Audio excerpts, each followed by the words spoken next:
The trigger for this meeting was some discussions about the centenary of the Bolshevik Revolution. The conference today is one of a trilogy, second one taking place in Tanzania, and the final one in South Africa. This Accra meeting is focusing on the issue of economic strategy, industrialization, and transformation.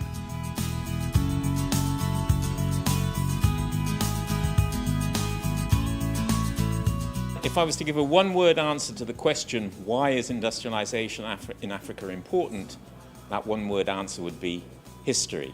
What's interesting is that 20 or even 10 years ago, no one would ask that question across the whole span of development thinking, because the presumption would have been that industrialization is a prerequisite of development. And it's only in the recent period that people have begun to think, oh, maybe it's possible we can become developed through jumping or missing a stage of industrial development and relying purely upon services and so on.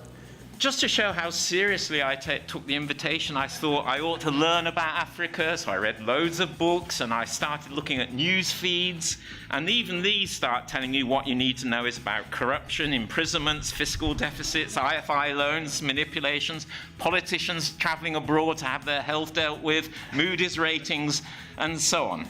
So really what I'm telling you is dealing with industrial policy for Africa is pretty difficult for anybody, and particularly me.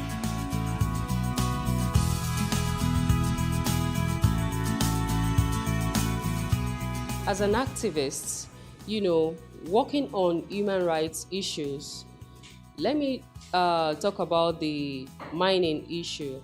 For instance, in Nigeria, you find out that there are lots of illegal mining activities going on that now result to lots of people dying, and some of these things are not really accounted for.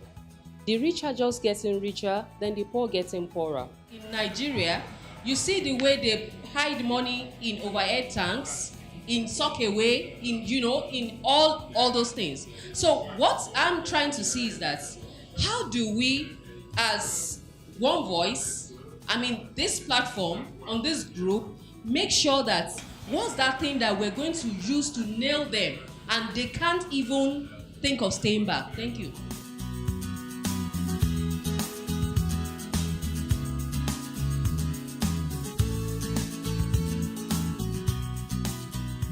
The uniqueness of this conference lies in the very rare opportunity of having a mix of academics and activists on the field. We are able to benefit from the application of the ideas, the perspectives, in practical struggles, as well as having explanatory perspectives from academics, particularly from their empirical studies.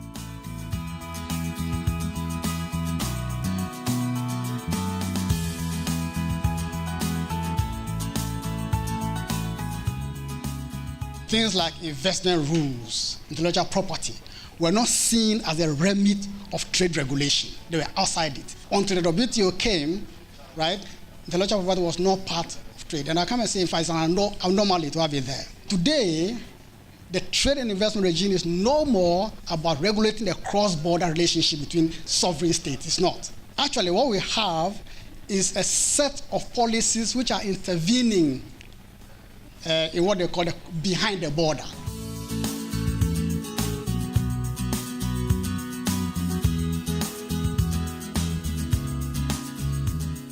The big things I was talking about were how financialization originated in the core of the world economy, but has been transmitted to developing countries. The topic of industrialization is really relevant because now we talk more and more about development without talking about industrialization.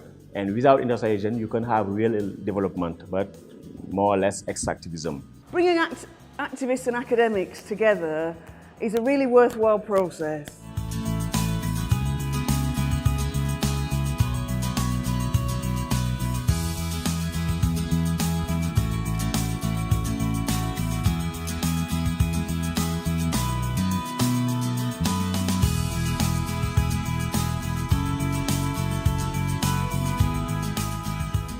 transformation is possible.